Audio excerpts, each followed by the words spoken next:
I'm speaking on behalf of the Society for Threatened Peoples to bring the Council's attention to the worsening situation facing the Uyghur Muslim population from the Xinjiang Uyghur Autonomous Region of China. The Uyghur community continues to be subject to highly restrictive policies in terms of religious freedom and freedom of movement, and is now feeling the effects of a broadly enforced anti-terror law.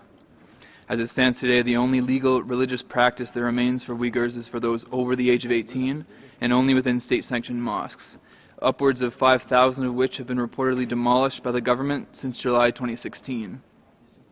All religious activities performed outside this venue are now considered illegal religious practice.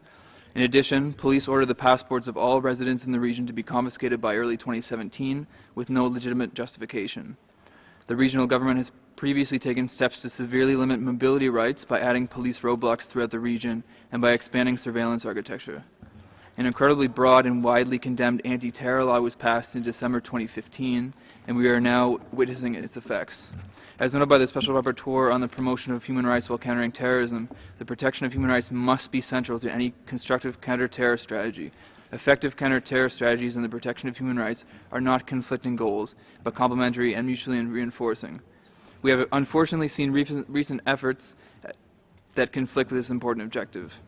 Rather than clamping down on the entire Uyghur population for the actions of a tiny few, steps must be taken aimed at recognizing and substantively addressing root causes that give rise to grievances to begin with.